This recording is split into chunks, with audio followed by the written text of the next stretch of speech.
परमेश्वर हमारे जो अनुग्रह जो देता है उसे समझ कर हम परमेश्वर को हम धन्यवाद करते हैं। இறைவன் நம்மை பராமரித்து அவர் நடத்தி வருகிறார். परमेश्वर हमें पालन पोषण कर कर हमें चला कर ले आता है। இக்காலத்திலே நெருக்கமான காலங்களுக்குள்ளாக நாம் கடந்து சென்று கொண்டே இருக்கிறோம். इस काल पर जो है हम एक बड़ी कठिन परिस्थिति के समय पर हम हमारी जिंदगी बिताते हैं।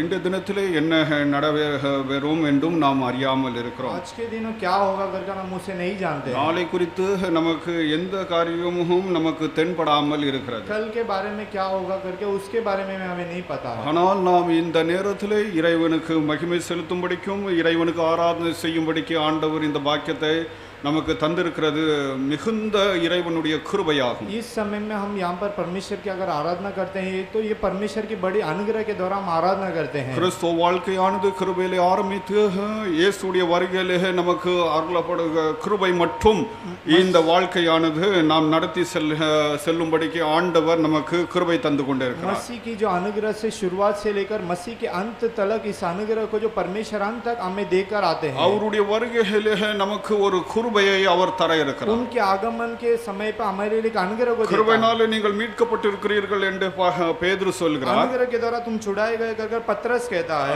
பவுல் சொல்லுகிறார், पौलुस कहता है। ஆனால் அவருடைய வருகையிலே நமக்கு ஒரு கிருபையை அளிக்கப்படும் என்று பேதுரு சொல்லுகிறார். उसके अनुग्रह के समय हमें एक वरदान मिलेगा कर पत्रस कहता है। நம்முடைய கிறிஸ்துவ வாழ்க்கை முழுவதும் இறைவனுடைய கிருபையினாலே தாங்கப்பட்டு நடத்தி ஆண்டவர் நடத்தி கொண்டிருக்கிறார். पूरी जिंदगी का अनुग्रह के द्वारा संभाल कर परमेश्वर हमें चला कर ले आता है। இந்த வாழ்க்கையானது ஒரு சாதாரணமான ஒரு கிறிஸ்துவ வாழ்க்கையாக ஆண்டவர் நம்மை நடத்தி சென்று கொண்டே இருக்கிறார். ये एक साधारण रीति परमेश्वर हमें आकर एक अनुग्रह देकर हमें चला कर ले आता है। இந்த தினத்திலே நாம் தியானிக்க போகிற காரியம், आज के विषय में हम क्या ध्यान करेंगे? ஒரு சாதாரணமான கிறிஸ்துவ வாழ்க்கை என்றால் என்ன என்ற ஒரு காரியத்தை உங்கள் மத்தியிலே நான் பகிர்ந்து கொள்ள இருக்கிறேன். एक साधारण मनुष्य सामान्य मसीह किस प्रकार रहना चाहिए कर इसके मुद्दे पर बात करने वाला हूं। கிறிஸ்துவ வாழ்க்கையிலே ஆவிக்குரிய போராட்டங்கள் உண்டாகும் போது, मसीह की जिंदगी में आत्मिक रीति की कमियां जब होती है, வியாதிகள் உண்டாகும் போது, बीमारी जब आती है, பிரச்சனைகள் உருவாகும் போது, समस्या जब उत्पन्न होती है, உலகத்திலே நடந்து கொண்டிருக்கிற சகல விதமான காரியங்களை நாம் பார்த்து கொண்டிருக்கும் போது, दुनिया पर जो कोई कार्य होता है उसे सब अगर हम ध्यान दे तो இதற்காக நான் கிறிஸ்தவனாக மாறினேனா, क्या इसके लिए क्या मैं मसीहा कर बदला क्या? இதற்கென்று ஆண்டவர் என்னை தெரிந்து கொண்டாரா? क्या इसके लिए क्या परमेश्वर मुझे चुन लिया है?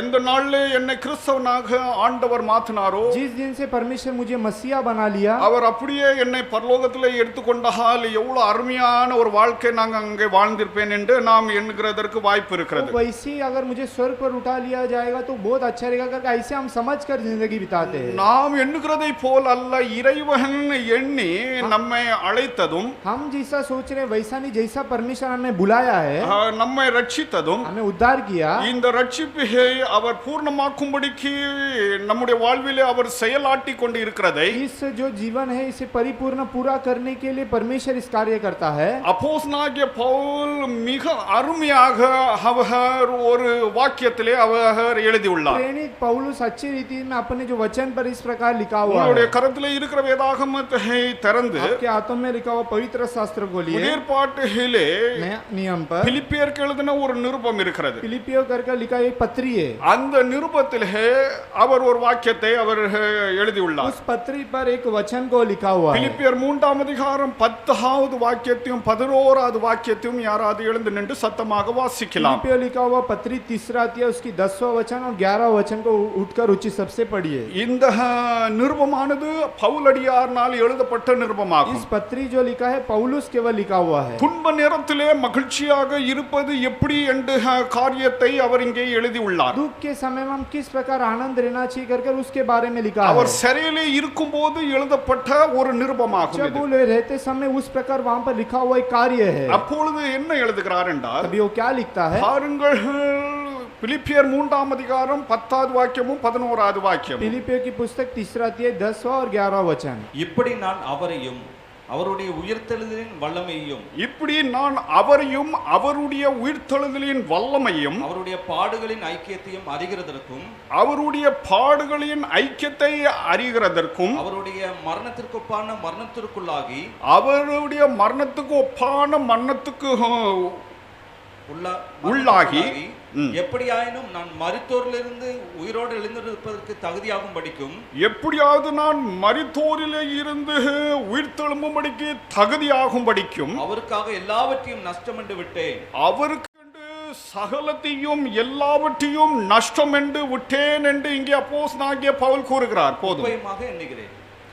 प्रेरित पौलुस लिखा हुआ पत्री 3 अध्याय फिलिपियों की पुस्तक 3 अध्याय 10वां वचन और 11वां वचन में यह लिखा है, और मैं उसको और उसके मृत्यु जय की सामर्थ को और उसके साथ दुखों को मैं सहभागी होने के मर्म को जानूं और उसकी मृत्यु की समानता को प्राप्त करूं, ताकि मैं किसी भी रीति में मरे हुए में से जी उठने पर पद तक पहुंचूं करके लिखा हुआ है. ஆண்டவருக்கு மகிமை உண்டாவதாக. परमेश्वर की नाम की இந்த महिमा हो. வசனத்தை வாசிக்கும்போது इस वचन को जब हम पढ़ते हैं கடினமான ஒரு சூழலிலே அவர் சொல்லுகிற காரியத்தை நாம் அறிந்து கொள்ள வேண்டும். एक कठिन परिस्थिति के समय में इस कार्य को हमें समझाते हैं, हम पहचानना है. ரம்மையும் அவர் ஒன்றும் அவருடைய வாழ்க்கையிலே उनकी जिंदगी पर ரொம்ப அருமையாக வாழ்ந்து கொண்டு இருக்கும் போது அவர் இது எழுதாமல் तो सुखी रहते वक्त जब जिंदगी बिता उस समय ये नहीं लिखा है. அவர் சிறைச்சாலையிலே அவர் அடை உண்டு இருக்கிறார். जब बंदूकरी में जब बंद वहां पर थे उस समय लिखता है. அப்பொழுது அவர் எழுதும் போது तब वो लिखते वक्त அந்த துன்பம் படுகிற நேரத்திலே उस दुख के समय पर நான் அவரை அறிந்து கொள்ளவும் मैं उसे पहचानने அவருடைய உயிர்த்தெழுதலின் வல்லமையை நான் உணர்ந்து கொள்ளவும் उनके जी उठने को सामर्थ्य को मैं पहचानने அது மாத்திரமல்ல वो केवल नहीं அவருடைய பாடுகளின் ஐக்கியத்திலே ஐக்கியம் கொள்ளவும் उनकी दुखी की उस संगति में मैं भागी लेने के लिए அவருடைய மரணத்துக்கு ஒப்பான மரணத்திலே நான் ஐக்கியம் கொள்ள வேண்டும் என்ற காரியத்தை அவர் எழுதியுள்ளார். उनके जो मृत्यु के समानता हम बदलने के लिए उसके बारे में लिखा हुआ है. பவுலடியாருடைய வாழ்க்கையானது पौलुस की जिंदगी எல்லா கிறிஸ்தவனுக்கும் ஒரு சாதாரணமான வாழ்க்கை என்று எடுத்து அவன் கையாள முடியாத ஒரு எண்ணம் ஒரு மனிதனுக்கும் உண்டாகும். सभी जो मसीह की जिंदगी में ऐसे कार्यों के लिए हर एक व्यक्ति को आकर कार्य आकर समझ में आती है.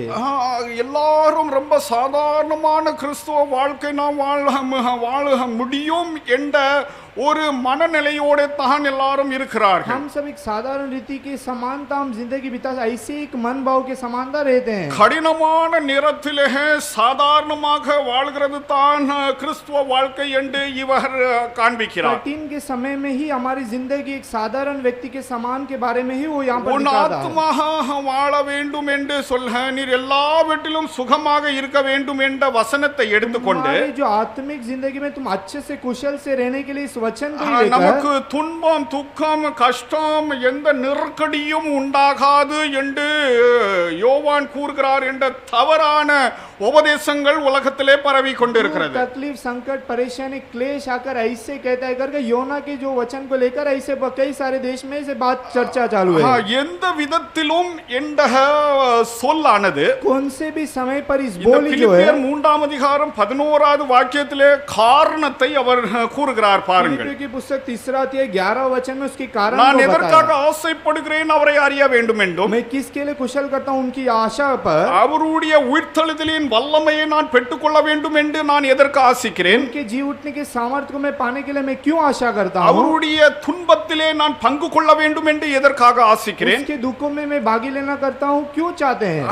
உயிர்த்தெழுதலை நான் பெற்றுக்கொள்ள வேண்டும் என்று எதற்காக ஆசை கொண்டு இருக்கிறேன் என்று துன்ப நேரத்திலே அவர் ஒரு காரணத்தை இங்கே சொல்லுகிறார். जीवित के उस समय पर इस कारण को आकर दुखित के समय पर हमें आकर समझाकर बताते हैं. எந்த விதத்திலும் என்று இங்கே தமிழ் மொழிபெயர்ப்பிலே கொடுக்கப்பட்டிருக்கிறது. कौन से भी समय कर कर ऐसे तमिल में यहाँ पर लिखा हुआ है. இந்த காரியம் இங்கேயும் इस कार्य यहाँ पर 1 கொரிந்தியர் 9 அதிகாரத்திலே पहला कोरिन्थियर 9 अध्याय पर 22வது வாக்கியத்திலே மாத்திரம் தான் இந்த எந்த விதத்திலும் என்ற காரியம் எழுதப்பட்டிருக்கிறது. 22 वचन में इस कौन से भी कारण के समय यहाँ पर लिखा हुआ है. by all means I might save some என்று இங்கே तो எழுதுகிறார். हर एक समय सभी को बचाने के बारे पर लिखा है. பிலிப்பியர் 3 அதிகாரம் 11வது வாக்கியத்திலே फिलिपियों 3 अध्याय 11 वचन that पर by any means பாசிபிள் என்று அவர் எழுதுகிறார். ताकि मेरे हुए किसी के जो पद के बारे में எந்த यहाँ लिखा है, விதத்திலும் நான் மகிமையான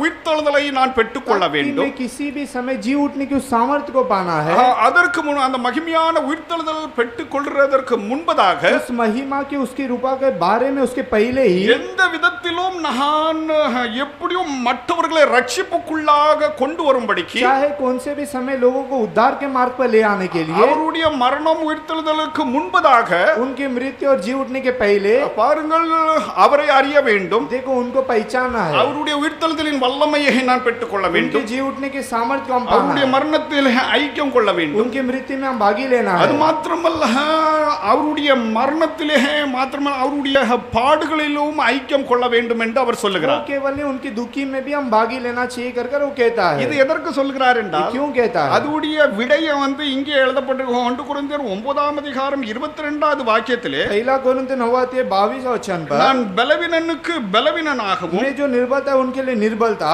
எல்லா மனிதர்களுக்கும் हर एक इंसान लोग के लिए அவர்களுக்கு ஏற்ப उनके हिसाब நான் से என்னை நான் அவர்களுக்கென்று தத்தம் செய்து मैं मेरे लिए अब वो अकेलापन कर कर அவர்கள் எப்படியாவது கிறிஸ்துவை அவர்கள் ஏற்றுக்கொண்டு ரட்சிப்பை பெறும்படிக்கு நான் எல்லாவற்றுக்கும் எல்லாவும் ஆனேன் என்று அவர் சொல்லுகிறார். इससे भी लोगों को पहचान कर मैं सभी के लिए सभी कुछ किया कर कर वो कहता है. எந்த விதத்திலும் ஒரு மனிதனுக்கு அவன் ரட்சிப்புக்குள்ளாக வர்றதற்காக நான் தாழ்ந்து போகிறதற்கு நான் ஆயத்தம் உள்ளவனாக காணப்படுகிறேன். उनसे भी समय में कोई भी उद्धार पाने के लिए मैं अपने आप को दीनता करता हूँ कर कर वो कहता है.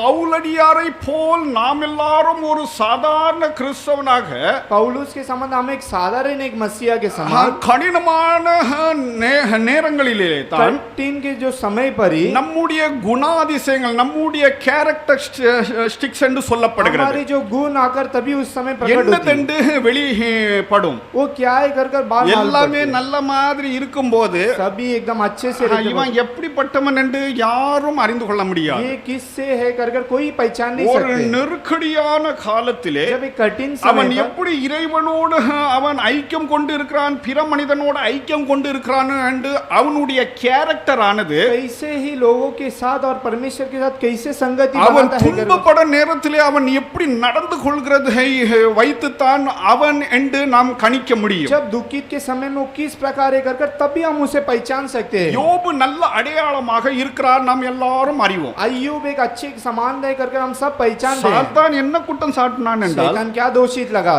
அவன் என்ன சொல்லுகிறான், நீர் அவனுக்கு இவைகளெல்லாம் தந்திருப்பதனாலே உம்மோட அவன் இருக்கிறான் तुम என்றும் ये सब उन्हें दिया है कर कर इसीलिए वो तुम्हारे साथ रहता है कर நீர் कर. படைத்த எல்லா காரியங்களிலிருந்தும் அவனுக்கு நீ சிலதை எடுத்து கொடுத்திருக்கிறேன். आप जो सृजन किया हुआ सभी जो कार्य उसे लेकर आप दिया है कर कर. அந்த ஆசிரை பெற்று உம்மை அவன் ஏற்றுக்கொண்டிருக்கிறான், அவன் உம்மை நம்பி இருக்கிறான். इसी आशा के द्वारा तुम्हें ग्रहण किया और तुम्हारे पर भरोसा भी किया. ஆண்டவர் அதை மறுக்கிறார். பாருங்க. परमेश्वर से नकार करते हैं. உலகமெல்லாம் என்னுடையது, ये संसार तो அதுடைய पूरा சிருஷ்டி मेरा- எல்லாம் सब என்னுடையது. सृजन मेरा है. சாத்தான் நீனும் என்னால் சிருஷ்டிக்கப்பட்டவன் தான். शैतान तू भी मेरे அதை से द्वारा போல் இந்த யோபும் சிருஷ்டிக்கப்பட்டவன் ऐसे தான். ही अय्यूब भी सृष्टि किया हुआ है. உனக்கு நான் எல்லா விதமான மகிமையும் தந்தேன், तुम्हारे लिए सभी जो महिमा को मैंने दिया है நீ तुम அதை துர்ப்பிரயோகம் பண்ணாய். उससे तुम दूर के रीति किया है. ஆனால் யோபுக்கு लेकिन अय्यूब நான் को எல்லா மகிமையும் அவனுக்கு தந்திருக்கிறேன். सभी जो महिमा को मैं दिया है. அவர் ஒரு பெரிய பேர்பட்ட ஒரு மனிதனாக காணப்பட்டார். बड़े एक नाम लिया हुआ एक व्यक्ति के समान होते हैं. அந்த ஊசு தேசத்திலே उस दूस देश पर யோபு ஒரு பேர் வாய்ந்த மனிதனாக இருந்தார். अय्यूब एक नाम लिया हुआ एक इंसान था. சொத்து சுகம் எல்லாமே, நல்ல மனைவி பிள்ளைகள் எல்லாமே அவருக்கு இருந்தன. बेचे और जो जगह ये सब के बहुत बड़े व्यक्ति थे. வேலைக்காரர்கள் எல்லாம் இருந்தது. कामकाज करने वाले भी थे. இங்கே பாருங்க, ஆண்டவர் சாத்தான் உன்னை போல் அவர் இல்லை என்று சாத்தானுக்கு ஆண்டவர் உணர்த்துகிற காரியம். पर शैतान को परमेश्वर ये समझाता है तुम उसके समान नहीं है कर कर इसे परमेश्वर उसे बताता है.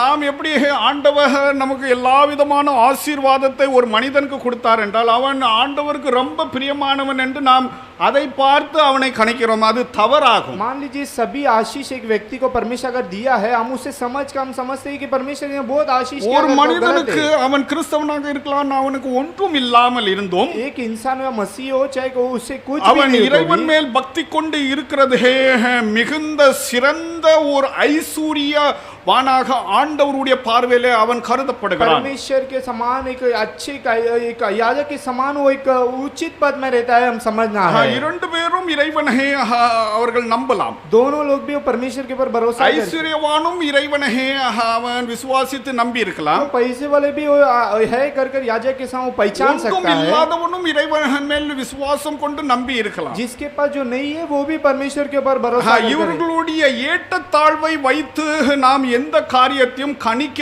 கூடாது என்று சாத்தானுக்கு ஆண்டவர் கொடுத்த உத்தரவின் வாயிலாக நாம் கற்றுக்கொள்ள வேண்டும். इनके ऊंचा और नीचे के बारे में दोनों भी ऐसा नहीं है, ऐसा कर परमेश्वर शैतान को जो समझाया उसे हम समझना है। இந்த ஆசீர்வாதம் எல்லாம் ये सब आशीष जो है என்னுடையது தான். ये सब मेरा ही है। இந்த ஆசீர்வாதத்தின் நிமித்தம் அவன் என் மேல் விசுவாசம் கொண்டு நம்பிக்கை கொண்டு அன்பு கூர்ந்து இல்லை. ये आशीष पूरा पाकर वो मेरे ऊपर भरोसा कर ऐसे केवल नहीं है, அவனுடைய விசுவாசமானது उनके जो विश्वास जो है அது மெய்யான விசுவாசம் உன்னை போல் இல்லை என்று சாத்தானுக்கு ஆண்டவர் உணர்த்துகிறார். सच्चा विश्वास है वो शैतान को परमेश्वर ये बताता है कि तुम्हारे समान वो नहीं है। ஆண்டவர் தான் சரியான போதகர். परमेश्वर ही सही ठीक समय शिक्षा देते हैं। மனிதனுக்கும் போதிக்கிறார், சாத்தானுக்கும் போதிக்கிறார். मनुष्य को भी शिक्षा देता है, शैतान को உன் भी शिक्षा देते हैं। வாழ்க்கையானது சாத்தானுக்கு போதனையாக இருக்கும்படிக்கு இங்கே பவுலடியார் என்ன சொல்கிறார் என்றால், जिंदगी शैतान के लिए ऐसे सिखाने का अगर पौलुस क्या कहता அவர் है, சிறைச்சாலையிலே அடை உண்டு இருந்தார், துன்பம் பட்டு கொண்டு இருந்தார். जब बंदूकरी में जब थे वहां पर दुखित और उस प्रकार कार्य वहां थे, தான் அவருடைய கேரக்டர் வெளிப்படுகிறது. वही उनके वहां पर प्रति அங்கே இருந்து बताती அவர் है। இந்த நிருபத்தை இந்த சபையாருக்கு எழுதும்போது जब रहते हुए कलीसिया को मंडली को जब लिखते हैं, முதலாவது அவர் என்ன சொல்லுகிறார் पहले என்றால், वो क्या कहते நான் हैं, அவரை அறிகிற அறிவை मैं उनको जानने की उस पहचान को, துன்பத்தின் நேரத்திலே இறைவனோடு நான் ஐக்கியம் கொண்டு இருப்பதை குறித்து அவர் சொல்லுகிறார். दुखित के समय परमेश्वर के साथ मैं संगति में रहता हूं कर उसके बारे में हमें बताते हैं। துன்பத்தின் நேரத்திலே இறைவன் என்னோட இருப்பதை நான் உணர வேண்டும். दुखित के समय में परमेश्वर हमारे साथ है कर हम पहचानना है। 2 தீமோத்தேயு 1:12 வாக்கியத்திலே, तीमुथियुस पहला अध्याय 12 நான் वचन में, விசுவாசிக்கிறவரே இன்னார் என்று நான் அறிந்திருக்கிறேன் என்று அவர் திட்டமாக சொல்லுகிறார். मैं विश्वास करने वाला यही है कर मैं पक्का रीति से जाना हूं कर वो कहता है। கிறிஸ்துவோடு இருக்கிற ஐக்கியத்தை அவர் இங்கே வலுவாக சொல்லுகிறார். मसीह के साथ रहने वाला संगति में एक पक्की रीति की बात कहता நம்முடைய है। வாழ்க்கையிலே பலவிதமான சோதனைகள், பிரச்சனைகள், வியாதிகள் வரும்போது, हमारी जिंदगी में कई सारे परीक्षा, संकट, समय ऐसे बीमार குறைவான आते हैं। நேரத்திலே जब कमियां के समय पर சாதாரணமாக நம்முடைய கிறிஸ்துவ வாழ்க்கையை வாழும்படிக்கு साधारण रीति में मसीहा जिंदगी बिताने के लिए இறைவன் நம்முடைய நாம் துன்பப்படும் போது இறைவன் நம்மோடு இருக்கிறதை அந்த யூனியன், मैं जब दुखित रहता है उस संगति, उस समय की संगति, நாம் விசுவாசிக்கிறவர் இன்னார் என்று நான் அறிந்திருக்கிறேன் என்று ஒரு கிறிஸ்தவனும் சொல்கிறவனாக காணப்பட जो भी வேண்டும். रहते हैं विश्वास करने वाला हर एक व्यक्ति इसे कहने वाली बात है। இறைவன் என்னோடு இருக்கிறார் என்று மாத்திரமல்ல, परमेश्वर केवल मेरे साथ रहते हैं, केवल நமக்கு वो नहीं, நல்ல புரிந்து கொள்ளுதல்கள் இருக்கிறதா என்று நீங்கள் அறிந்து கொள்ள வேண்டும். हमारे लिए एक अच्छे समझ है कर के हम पहचाना है। அவர் என்ன அவரை பற்றி உள்ள அறிவு, उनके विषय के जो ज्ञान, இது தனிப்பட்ட ஒரு அனுபவத்தை அவர் சொல்லுகிறார். ये अकेलेपन की ज्ञान को परमेश्वर हमें बताते हैं। நெருக்கப்பட்டு கொண்டிருக்கும் போது அவரோடு வைத்திருக்கிற அந்த விசுவாசத்தினால் வைத்திருக்கிற உறவு, जब दवाओं में जब हम आते हैं उसके साथ जो संगति जो हम रखे हुए हैं, இந்த புரிந்து கொள்ளுதல், इस समझना, பாருங்களா எபேசியருக்கு எழுதின நிருபத்தை எழுதும்போது एफेसियों की पुस्तक को जब लिखते वक्त கிறிஸ்துடைய காரியத்தை குறித்து அவர் எழுதுகிறார். मसीह के जो बारे में वो अगर लिखा है, ஆதி காலங்களிலே மறைக்கப்பட்டதை, आदि काल में जो छिपाया गया அந்த மர்மத்தை, அந்த மிஸ்ட்ரியை, उस जो हिस्ट्री को, என்னுடைய இந்த புரிந்து கொள்ளுதல், इस जो समझ जो है எப்படி என்று ये कैसे என்னுடைய எழுத்தின் வாயிலாக நீங்கள் அறிந்து கொள்ளுங்கள் என்று எபேசியர் 3:2 வாக்கியத்திலே அவர் எழுதுகிறார். एफेसियों की पुस्तक 3 वचन में वो इस प्रकार लिखा हुआ है, நாம் இறைவனோடு ஐக்கியம் கொண்டு இருப்பது, हम परमेश्वर के साथ संगति में रहना, நம்முடைய செயலாற்றிலே அது காணப்படுகிறதா? हमारी जो कार्य रीति पे उसे क्या हमें सब बताती கிறிஸ்துவை है, பற்றி உள்ள மர்மம் என்ன, मसीह की जो बात जो क्या है, அந்த மிஸ்ட்ரி என்ன, उसकी जो मिस्ट्री में क्या है, என்னுடைய எழுத்தின் வாயிலாக நீங்கள் புரிந்து கொள்ளுங்கள் என்று ரொம்ப தெள்ளத் தெளிவாக அவர் எழுதுகிறார். मेरे लिखावट के द्वारा तुम आकर समझ लो कर அப்படி என்றால் நம்முடைய எழுத்து, ऐसा होता हमारे நம்முடைய लिखावट, பேச்சு, हमारी जो बोली, நம்முடைய நடத்தை, हमारी चाल இதன் வாயிலாக நாம் கிறிஸ்துவோடு எவ்வளவாக நாம் உறவு கொண்டு இருக்கிறோம் என்று அந்த புரிந்து கொள்ளுதல் कैसे हम मसीह के साथ संगति में रहते हैं, उस समझ जो है நம்முடைய வாழ்க்கையிலே அது தென்படுகிறதாக காணப்படுகிறதா? हमारी जिंदगी में क्या उसे बतला दी है। அது மாத்திரமல்ல, वो केवल नहीं, அவர் சொல்லும்போது वो जब कहते 2 हैं கொரிந்தியர் 12ஆம் அதிகாரம் 19வது வாக்கியத்திலே दूसरे कोरिन्थियों 12 उसी 19वां இறைவனுக்கும் சக மனிதர்களோடு அவர் வைத்திருக்கிற உறவு, परमेश्वर और मनुष्य के बीच में जो संगति जो அவருடைய है, நேர்மையை அவர் இங்கே எழுதி उसके இருக்கிறார். ठीकपन की जो बातें वो यहाँ पर 2 लिखा है। கொரிந்தியர் 12ஆம் அதிகாரம் 19வது வாக்கியத்தை யாராவது வாசிக்கலாம்? दूसरा कोरिन्थियों की पुस्तक, அவருடைய நேர்மையை பாருங்கள். उसकी जो ठीक है उसकी बातों அவர் को जानो। கிறிஸ்துவை விசுவாசித்தது சும்மா வீணாக அவரை वो விசுவாசிக்கவில்லை. मसीहा को केवल भरोसा वो एक व्यर्थ नहीं है। அவர் நான் விசுவாசித்தவர் இன்னார் என்று அவர் அறிந்திருக்கிறார். हमने विश्वास किया यही है कर हम वो कहा அவர் है। ஆதியிலே இருந்த வார்த்தை என்றும் आदि में जो था இறைவனோட இருந்த வார்த்தை என்றும் परमेश्वर की जो क्या बात இறைவனாக இருந்த வார்த்தை என்றும் परमेश्वर के साथ जो वचन அவர் மாம்சமாக ஆனதும் मासिक जब हुए தேவனுக்கும் மனிதனுக்கும் மத்தியஸ்தனாக இருப்பதை பவுல் எழுதி உள்ளதை நாம் அறிந்து இருக்கிறோம். परमेश्वर और मनुष्य के बीच में जो बीच में रहने वाला मध्यस्थ उसके बारे में वो कहता है। அவர் என்று வேறு ஒருவரும் ரட்சிப்பை பெற முடியாது என்று அவர் சொல்லுகிறார். उनके अलावा कोई आकर उद्धार नहीं पा सकता है। ரட்சிக்கப்பட வேண்டும் என்றால் நாங்கள் என்ன செய்ய வேண்டும்? उद्धार पाना है तो हम क्या करना है?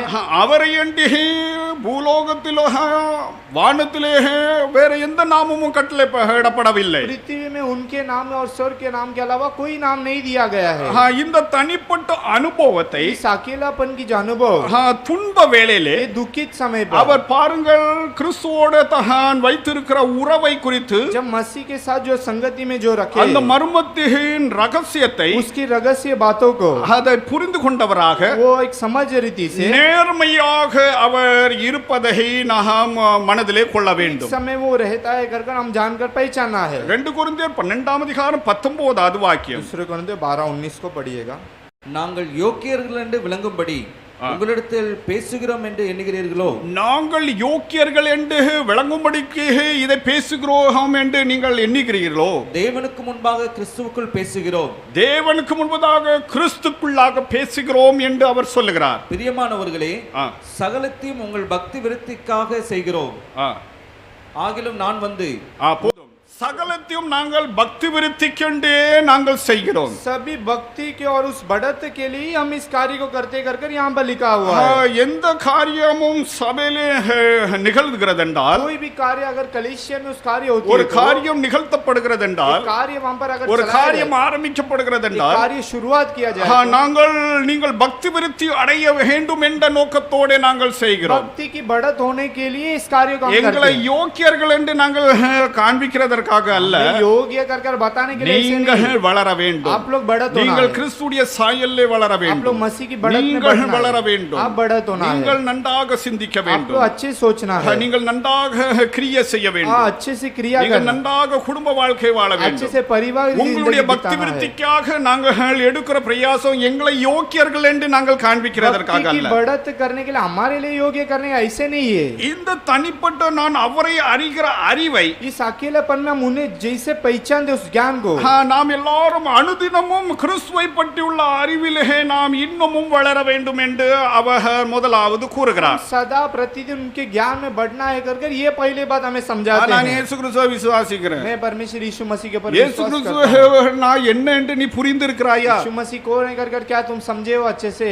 இந்த புரிந்து கொள்ளுதல் எல்லா கிறிஸ்தவர்களுக்கும் அல்ல. इस समझने के लिए जो हर एक मसीहा को ஒரு इसलिए ஆய்வு எடுத்துக்கிறார்கள். एक ऐसे लिए हुए அமெரிக்கால இருக்கிற எல்லா கிறிஸ்தவர்கள் எல்லா வாலிபர்கள் எல்லாரும் இடத்தில் எடுத்திருக்கிறார்கள். अमेरिका में जो भी मसीहा है सभी கிறிஸ்துவானவர் जवानों அற இறைவன் அற மனிதனாக இருக்கிறாரா, இல்ல முழு இறைவனாக முழுமையாக அவர் மனிதனாக இருக்கிறாரா, இல்லைன்னா அவர் மனிதன் ஆகும்போது இறைத்தன்மையை இழந்து விட்டாரா, இல்லைன்னா உலகத்தில் இருக்கும்போது முழுமையாக இறைவனுடைய தன்மையை அவர் வெளிப்படுத்தினாராக. ஐயோ, அந்த கணிப்பில் பெரிய பெரிய சபையில எல்லாம் சர்வே எடுத்திருக்கிறாங்க. அதாவது அது நான் சொல்லக்கூடாது, அது வெக்கம். நீங்கள் அந்த புரிந்து கொள்ளுதல் இல்லை. நான் இயேசு கிறிஸ்து நான் கிறிஸ்டியன், நீ கிறிஸ்டியன் இல்லை, அவர் பாருங்க கிறிஸ்துவை பற்றி உள்ள அந்த மர்மத்தை उस जो मसीहा के उसके நான் बारे में எவ்விதமாக நான் புரிந்து கொண்டு இருக்கிறேன் என்று किस प्रकार हम समझ என்னுடைய இந்த நிருபத்தின் வாயிலாக வாசித்து நீங்கள் அறிந்து கொள்ளுங்கள் என்று எபேசு சபையாருக்கு அவர் इस எழுதுகிறார். पत्री को तुम पहचान कर पढ़ना चाहिए इफिसियों की मंडली के लिए वो कहता है ஒரு எழுத்தாளனுடைய எழுத்தை வைத்து एक लिखावट के एक लेखक के அவனுடைய பேச்சை வைத்து அவன் எந்த பேக்ரவுண்ட்ல இருந்து வந்திருக்கிறான் என்று நாம் அறிந்து கொள்ள उनके முடியும். बोली को रखकर किस प्रकार से वो आया है करके हम समझ कर पहचान அவனுடைய सकते हैं உலக கல்வி उनके जो संसारिक ज्ञान जो அவன் है இறைவனை பற்றி அவன் கற்றுக்கொண்டதும் परमेश्वर के विषय में वो जो पढ़ लिया, இறையலை பற்றி அவன் கற்றுக்கொண்டதை जो आकर गया वचन शास्त्र அவனுடைய के बारे में பேச்சு அவனுடைய எழுத்து उनके बोली उनकी அது लिखावट மாத்திரமல்ல அவனுடைய நடத்தையின் வாயிலாகவே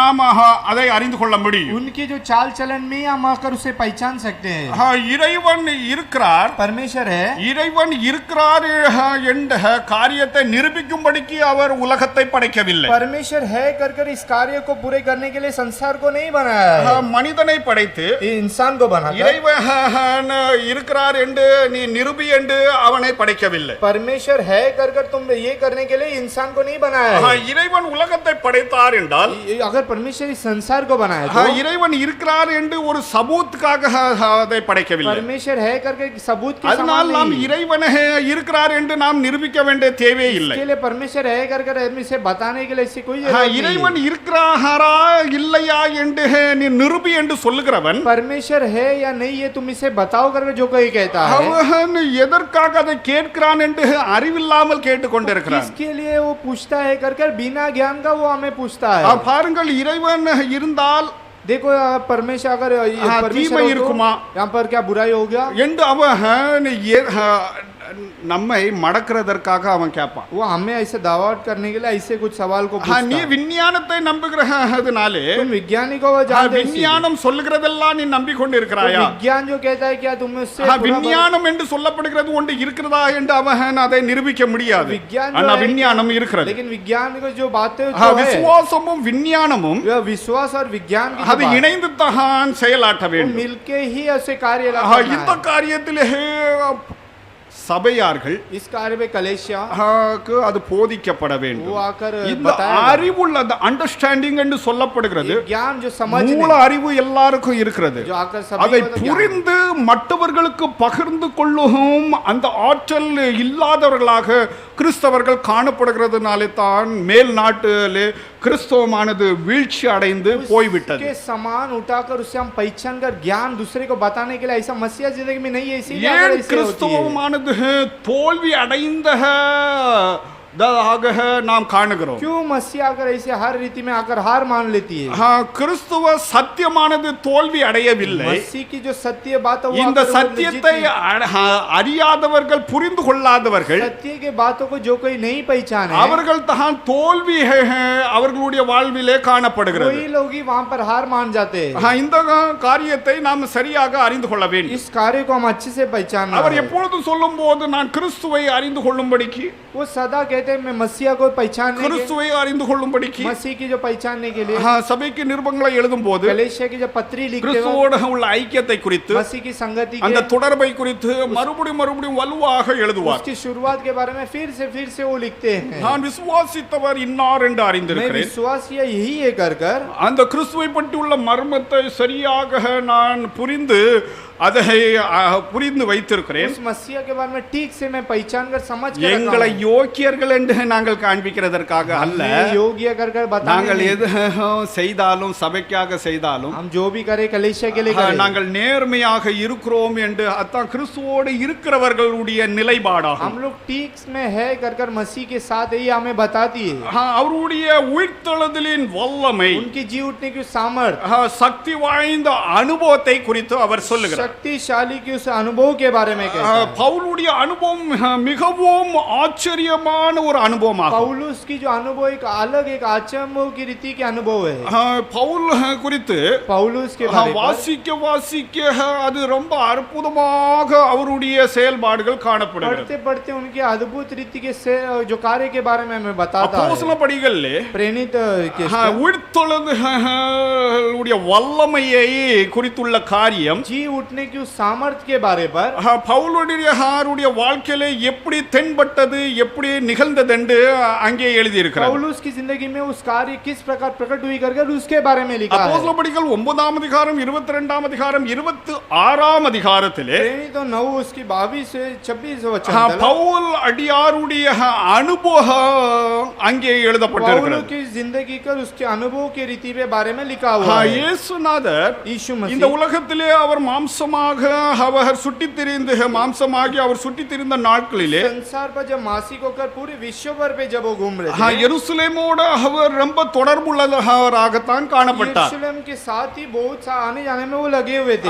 சில வேத வல்லுனர்கள் कुछ शास्त्र के ज्ञानी இயேசுவை குறித்து உள்ள காரியத்தை இவர் அறிந்திருந்தோம். यीशु के बारे में इस जो बातें को भी पहचान कर கமாலியலுடைய பாதத்திலே இருந்து அவர் கற்றுக்கொள்கிறவராக காணப்பட்டார். लिया उसके पद पे जो बात जो सीख लिए இந்த காரியங்கள் எல்லாம் அப்போஸ்தலர் படிகள் 22ஆம் அதிகாரத்திலே யூதர்களிடத்தில் அவர் பேசும்போது அந்த உரையாடலை நீங்கள் வாசித்து பாருங்க. इस कार्य को जब वो बातें करते हैं प्रेरित 22 साथी उसे पढ़कर देखे तो அதெல்லாம் நீங்க கவனமாக படிக்கிறவர்களுக்கு தான் அதை வாசிக்கிறவர்களுக்கு தெரியும். जो ज्ञान से उसे पढ़ते समय उन्हें ही मालूम है. அவர் உயிர்த்தெழுந்த அவர் மாம்சமாக இயேசுவானவர் இந்த உலகத்தில் இருக்கும்போது அவரோடு அவர் எந்த தொடர்பும் வைக்காதவர். जी उठेगे तक उसके साथ कोई भी संबंध नहीं बनाया. इस प्रकार இயேசுவானவர் நம்முடைய பாவங்களுக்காக மரித்து அடக்கம் பண்ணப்பட்டு கல்வாரி சிலுவையிலே ரத்தம் சிந்தி மரித்து அடக்கம் பண்ணப்பட்டு 3ஆம் நாள் உயிர்த்தெழுந்ததற்கு பின்பதாக यीशु मसीह हमारे लिए सूली पर हमारे पापों के लिए मारा जाकर गाड़ा जाकर जब जी उठा उसके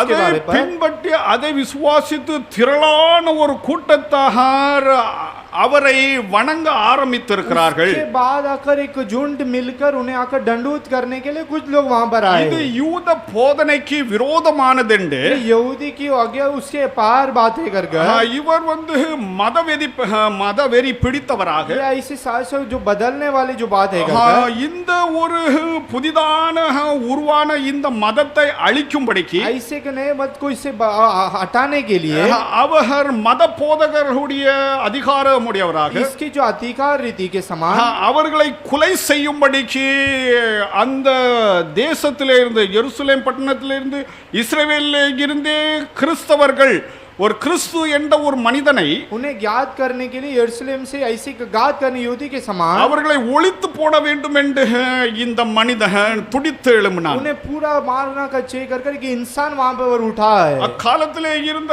மகாபிரதான ஆசாரியன மத குருமார்களிடத்திலிருந்து काल में महाप्रधान याजक वहां से गुरु होकर அதிகார சீட்டை வாங்கி अधिकार की एक चिट्ठी को लेकर இவன் தமஸ்குக்கு அவன் பயணப்பட்டான். ये तमस्की की ओर से रवाना हुए. போற வழியிலே உயிர்த்தெழுந்த இயேசுவானவர் அவனை சந்திக்கிறார். जाते वक्त जी उठा यीशु मसीह को वहां पर दिखाई दिए. இந்த மதவெறி பிடிச்சவன इसे जो आकर पकड़ा गया जो இவருக்கு அடிமைப்படுத்தும்படிக்கு गुलामी करने के लिए அந்த காரியம் அங்கே எழுதப்பட்டிருக்கிறது. उस कार्य वहां पर लिखा है. பெரிதான ஒரு ஒளி அவனை சந்தித்தது. बड़ी एक रोशनी वहां पर आई. பாருங்க ஒளி சந்தித்தது இயேசுவானவர் பேசினதெல்லாம் 9:22ஆம் அத்தியாயத்திலே எழுதப்பட்டிருக்கிறது. रोशनी उसकी 9 आती है उसकी 22-23 वचन पर इस प्रकार लिखा है. 26வது அத்தியாயத்திலே 26 आती है அங்கே அவர் சொல்றார் அவர் என் பக்கம் நின்று वहां पर कहकर वो मेरे पास खड़ा रहेगा. 22ஆம் அதிகாரத்திலே 9ஆம் அதிகாரத்திலே இது எழுதப்படவில்லை. 22 और 9 में ये लिखा नहीं गया है. இங்கே ஒரு 3 காரியங்கள் இங்கே நாம் கவனிக்க வேண்டியதாக यहाँ पर एक இருக்கிறது. 3 बात हम आकर पहचानना है. அவரை ஏற்படுத்துகிறது. उन्हें आकर உயிர்த்தெழுந்த நாதர் அவரை ஏற்படுத்தினது அப்போஸ்தலர் படிகள் 9ஆம் அதிகாரத்தில். जी उठने की सामर्थ्य प्रेरित 9वां अध्याय की जो बात அவரை அவர் மூலமாக उनके जरिए ஒரு என்கரேஜ்மென்ட்டை பெற்றது. एक एनकरेजमेंट एक पाना குறித்து அப்போஸ்தலர் படிகள் 22ஆம் அதிகாரம் 10வது வாக்கியத்திலே அவர் எழுதியிருக்கிறார். 22 उसकी 10वें वचन में लिखा हुआ है. உயிர்த்தெழுந்த நாதர் जी उठ அவருக்கு அதிகாரம் கொடுத்தது 26வது அத்தியாயத்திலே தான் அவர் கூறுகிறார். अधिकार दिया हुआ करके 26वें वचन में वो कहता है. அப்போஸ்தலர் படிகள் 9ஆம் அதிகாரத்திலே 22ஆம் அதிகாரத்திலே प्रेरित 9:22 पर அவர் அனனியா அனனியாவை சந்தித்தது 9ஆம் அதிகாரத்திலே இருக்கிறது. अननिया को वहाँ पर भेंट किया 9वां अध्याय पर वहाँ पर लिखा है 22ஆம் அதிகாரத்திலே 22वां अध्याय இந்த இரண்டு பாகத்திலும் ये दोनों भाग पर भी அனனியாவை சந்தித்ததும் अननिया को भेंट किया திருமுழுக்குப்பட்டதை குறித்து அவர் சொல்லுகிறார். बपतिस्मा அங்கே எழுதப்பட்டிருக்கிறது. वहाँ पर लिखा हुआ है. ஆனால் लेकिन 26ஆம் அதிகாரத்திலே 26 அங்கே அனனியாவை பற்றியோ திருமுழுக்குப்பட்டதை குறித்து அவர் சொல்லவில்லை. अननिया हो या बपतिस्मा के बारे में यहाँ पर नहीं लिखा. இங்கே பாருங்க, यहाँ पर देखो யூதர்கள் அவர்கள் மத்தியிலே திருமுழுக்கு என்ற ஒரு சடங்கு यहूदी उनके बीच में एक बपतिस्मा की जो बारे पर அவர்கள் நிகழ்த்தி கொண்டிருந்தார்கள், நடத்தி वे கொண்டிருந்தார்கள். लोग उस कार्य को वहाँ पर அதனால் திருமுழுக்கை பற்றி அவர்கள் மத்தியிலே அதாவது பேசுகிறது யோவான் ஸ்நானகன் தொடங்கி, लेकिन उनके बीच में योना जब उस वक्त शुरुआत से அது மாத்திரமல்ல அதற்கு முன்பதாகவே वो उसके पहले ही சிலர்கள் தப்பாக கருதியிருப்பார்கள். कुछ लोग ऐसे गलत है திருமுழுக்கு என்று சொல்லப்பட யோவான் ஸ்நானகன் அந்த காலம் தொடங்கித்தான் அது ஆரம்பித்தது என்று. बपतिस्मा जो है योना கிடையாது. से ही शुरुआत हुआ ऐसा नहीं है. திருமுழுக்கு என்று சொல்லப்படுகிறது बपतिस्मा जो है கடல் கடந்து நீங்கள் மற்றவனே உங்கள் மதத்திலே நீங்கள் சேர்க்கிறீர்கள். जो नदी पे आकर அங்கே तुम्हारे திருமுழுக்கு அவர்கள் கொடுத்தார்கள் वहाँ யூதர்கள். पर बपतिस्मा देते यहूदी ஒருவன் யூதனாகும் போது एक जब यहूदी அவன் होता है, சுன்னத்து பண்ணி அவர்களுக்கு புறஜாதிகளை அவர்கள் தண்ணிலே முக்குனாங்க. ऐसे कर कर अन्य जाति लोग ऐसे पानी में वे लोग திருமுழுக்கு வந்து அதாவது யோவான் ஸ்நானகன் மூலமாக ஆரம்பிக்கப்பட்டது, அது தவறான கருத்து. बपतिस्मा योना के शुरुआत किया गया ये गलत है. அப்படியே நாம் வந்து வேதத்தையும் சரித்திரத்தையும் சரியாக நம்ம வாசித்து ऐसे அறிந்திருக்க करके வேண்டும். शास्त्र और इसे हम अगर अच्छे से पढ़ना है. ஏற்படுத்துகிறது 9ஆம் அப்போஸ்தலர் 9ஆம் அதிகாரத்தில் प्रेमी तो 9वां अध्याय ஊக்கம் அளிக்கிறது, ये जो एक उत्साह लाना அவரை ஊக்கம் அளிக்கிறார். उन्हें एक उत्साह அப்போஸ்தலர்கள் 22ஆம் அதிகாரம் 10வது வாக்கியம் 22:10 में प्रेमी அவரை அதிகாரப்படுத்துகிற காரியத்தை उन्हें वहाँ पर अधिकार எப்படி करते हैं. அதிகாரம் உடையவராக किस प्रकार अधिकार அவர் करते हैं, செயலாட்டி கொண்டு இருக்கிறது. वो कैसे कार्य करते எதற்கு हैं. இங்கே சொல்லுகிறார்? அகிரிப்பாக ராஜாக்கு முன்னால எதற்கு சொல்லுகிறார் तो தெரியுமா? अग्रिप्पा राजा के இதற்கு बारे में- முன்பதாக அவர் அதிகாரப்படுத்தப்பட்டதை குறித்து எங்கேயும் யூதர்கள் மத்தியிலே அவர் சொல்லவில்லை. इसके पहले यहूदी के बीच में ऐसे जो कार्य को पहले नहीं बताया. எதற்கு அவர் சொல்லவில்லை? क्यों नहीं कहा? 22ஆம் அதிகாரத்திலே ஒரு ட்விஸ்ட் உண்டாகிறது. 22 अध्याय में एक बात वहाँ पर होती है. ஆண்டவருக்கு மகிமை உண்டாவதாக. परमेश्वर के नाम की महिमा. நீங்கள் 23ஆம் அதிகாரத்திலே 23ஆம் அதிகாரத்திலே ஒரு ட்விஸ்ட் உண்டாகிறது பாருங்க. 23 वचन में एक वहाँ पर लिखा हुआ है. 11வது வாக்கியத்தை நீங்கள் வாசியுங்கள். 11 इसमें पढ़िएगा. கர்த்தர் பவுலின் அருகே நின்று அன்று ராத்திரியிலே கர்த்தர் பவுலின் அருகிலே நின்று, பவுலே திடன்கொள், ஆ. நீ என்னை குறித்து எருசலேமிலே சாட்சி கொடுத்தது போல ரோமாவிலும் சாட்சி கொடுக்க வேண்டும் என்றார். இங்கே பாருங்கள், எருசலேமிலே நீ சாட்சி கொடுத்தது போல 22ஆம் அதிகாரத்திலே எருசலேமிலே அவர் சாட்சி கொடுத்த காரியங்கள் எழுதப்பட்டிருக்கிறது. यरूशलेम के बारे पर उसकी जो बात यहाँ पर लिखा हुआ है. இப்பொழுது ரோமர்கள் மத்தியிலே புறஜாதிகள் மத்தியிலே இவர் சாட்சி கொடுக்கும்போது रोम या अन्य जाति उस लोगों के बीच में जब वो गवाही देते हैं, இவர் வந்து தான் கிறிஸ்துனால் அனுப்பப்பட்ட அப்போஸ்தலன், புறஜாதிகளுடைய அப்போஸ்தலன் என்று ஒரு ராஜாக்கு முன்பதாக இவர் நானும் அரசனால் அனுப்பப்பட்ட தூதனாகும் என்று இங்கே अग्रिपा राजा के मुंबदाग அவர் சொல்லுகிறார். मैं ही यहाँ पर एक दूत एक अग्रिपा के राजा के सामने मैं ही भेजा गया, ऐसे कर कर वो वहाँ पर कहते हैं. நீ உலகத்தின் ராஜா, तुम ये जो इसके जो राजा है, உலகத்தின் ராஜா, इस जगत की जो राजा है, உலக சர்வ பிரம்மாண்டத்தையும் அரசாட்சி செய்து கொண்டிருக்கிற ராஜா, सर्व सब सिरजान करने वाला उस राजा जो है, அந்த ராஜாவுடைய பிரதிநிதியாகும் उस நான். राजा की जो प्रतिनिधि இங்கே मैं, நீ ரோமிலும் நீ எனக்கு சாட்சி கொடுக்க வேண்டும். रोम में भी तुम मेरे गवाही देना है.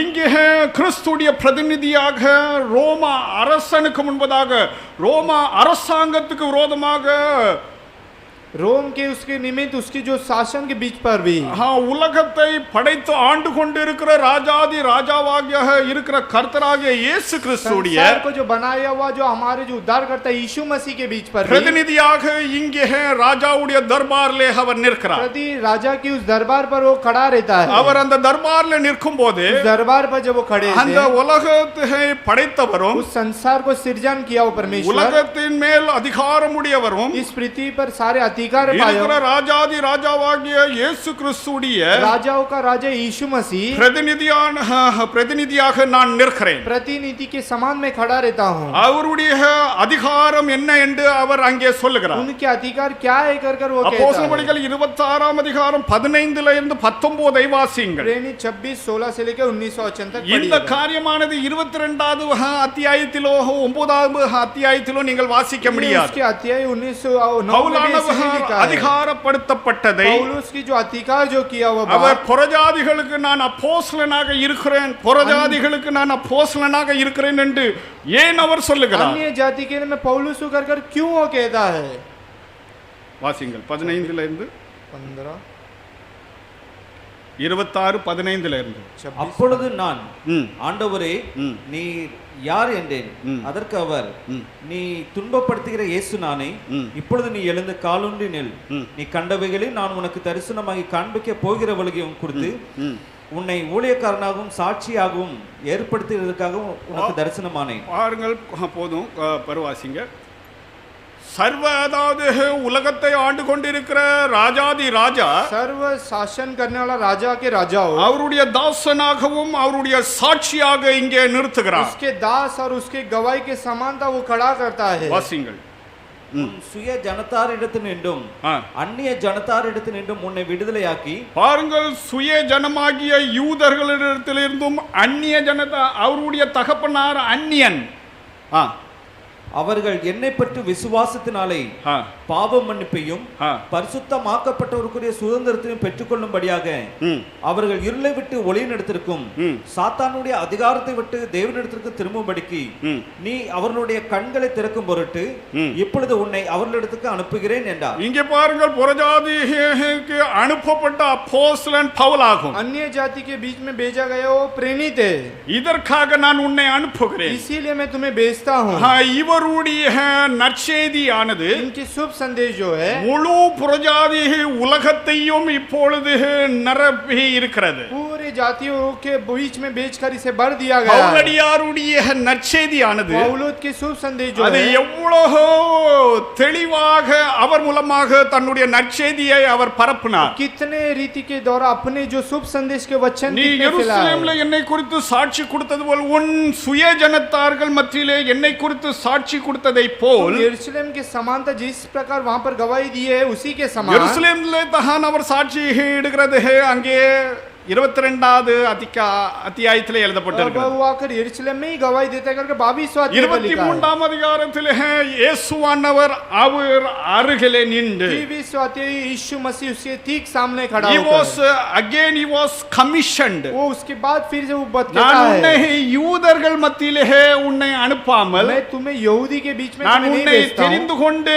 உனக்கு கட்டளையிட்டது என்னவென்றால் तुम्हें चुनकर तुम्हें मैं क्या आज्ञा देता நீ हूं? ரோமிலே போய் तुम रोम में जाकर என்னுடைய ஊழியக்காரனாக मेरे जो सेवक बनकर என்னுடைய சாட்சியாக मेरे जो गवाही बनकर என்னுடைய அம்பாசிடராக मेरे जो इसके साथ நீ बनकर அங்கேயும் சாட்சியிட வேண்டும் என்று அவருக்கு சொல்லுகிறார். वहां पर भी तुम आकर गवाही देना चाहिए कर वो இவர் कहता है। அதிகாரப்படுத்தப்பட்டதை ये अधिकार किया हुआ के समान இங்கே தான் அவர் வெளிப்படுத்துகிறார். यहाँ पर ही वो प्रकट करते हैं। புறஜாதியின் செட்டிங், அதாவது ஜென்டைல் செட்டிங்ல தான் அவருடைய அதிகாரத்தை அவர் வெளிப்படுத்துகிறார். जाति लोगों के बीच पर ही अपने जो कार्य को யூதர்கள் बताता है। மத்தியிலே அவருடைய அதிகாரத்தை அவர் வெளிப்படுத்தவில்லை. यहूदी के बीच में ऐसे जो बातों को नहीं बताया, நான் சந்தித்தேன், मैं भेंट किया இந்த காரியங்கள் எல்லாம் மாத்திரம் சொல்லுகிறார். ये कार्य को सब அவருடைய बताते हैं। அதிகாரத்தை उनके अधिकार யூதர்கள் மத்தியிலே அவர் சொல்லவில்லை. यहूदी के बीच में नहीं कहा। புறஜாதிகள் மத்தியிலே தான் அவருடைய அதிகாரத்தை அவர் சொல்லுகிறார். अन्य जाति लोगों के बीच पर ही ये बातों को बताया நான் है। அப்போஸ்தலன் அல்லவா, मैं प्रेरित है, நான் கிறிஸ்துவை தரிசிக்கவில்லையா मैं मसीह की क्या दर्शन नहीं என்று किया? அவர் ஏன் சொல்லுகிறார்? ऐसे करके நான் वो क्यों மற்றவர்கள் कहता? யூதர்களுக்கெல்லாம் நான் அப்போஸ்தலனாக दूसरे இராவிட்டாலும் लोग को यहूदी के लिए मैं अगर उनके लिए प्रेरित புறஜாதிகளுக்கு नहीं हूं, நான் அப்போஸ்தலனாக இருக்கிறேன் என்று அவர் சொல்லுகிறார். अन्य जाति को मैं प्रेरित அவரிடத்திலிருந்து हूं, நாம் கற்றுக்கொள்ள வேண்டும். उससे हम सीखना है। நம்முடைய என்கவுண்டர் हमारी जो एनकाउंटर जो है, கிறிஸ்துவை நாம் சந்திக்கும் போது हम अगर जब मसीह की जब भेंट करते அவருடைய हैं உயிர்த்தெழுதலின் வல்லமையை சந்தித்தவர் இவர். के जी उठने की उससे पहचाने हुआ इस அந்த बात, வல்லமையானது இவரை என்கரேஜ் பண்ணிட்டு, उस सामर्थ आकर इन्हें அது उत्साह करता மாத்திரமல்ல है। அந்த வல்லமையானது வந்து அவரை என்பவர் பண்ணிட்டு, उस सामर्थ आकर उन्हें आकर एक दबाव पे ले आती அதனால है। தான் சொல்ற இன்னும் இன்னும் நான் அவருடைய உயிர்த்தெழுதலின் வல்லமையை இந்த நெருக்கடியான நேரத்திலே நான் உணர்ந்து और கொள்ளவும் भी इस कठिन के அறிந்து समय கொள்ளவும் पर आकर मैं पहचानने के लिए என்று அவர் சொல்லுகிறார். वो आकर वो कहता है சக்தி வாய்ந்த அனுபவம் எனக்கு உண்டாகி கொண்டே இருக்க வேண்டும் என்ற காரியத்தை அவர் வெளிப்படுத்துகிறார். शक्तिशाली उस अनुभव मुझे होना है कर वो कहते रहते हैं துன்பத்திலே அவரோடு ஐக்கியம் கொண்டிருப்பதையும் जब दुखित के समय पर भी அவருடைய பாடுகளின் ஐக்கியத்திலே उनके दुखों के उस समय நான் पर भी ஐக்கியம் கொண்டிருக்கவும் என்று அவர் சொல்லுகிறார். मैं மூன்றாவது, संगति में रहना है कर तीसरी जो बात वो कहता है, பாடுகள் பட்டால் வலி இருக்கும், दुख हो तो रहेगा तो अगर कुछ दर्द பாடுகள் होगी படலனா சுகமாக இருப்பீர்கள். अगर ऐसे रहे तो सुखी से रहोगे சுகமாக இருக்கிற சிறியை குறித்து எழுதப்பட்டிருக்கிறது. सुखी के बारे में स्त्री के बारे உயிரோடு செத்தவர்கள் में, जो आकर जो जिंदा ही वो जो मरे हुए लोग होते हैं, ஆண்டவர் என்னை ஆசீர்வதித்திருக்கிறார். परमेश्वर मुझे आशीष किया, நீ செத்தவன், तुम आकर मरे நீ हुए அப்படி சொல்லாத, ऐसे मत कहो, அடுத்தவங்க கிட்ட சொல்லாத. दूसरे लोगों के पास मत कहो.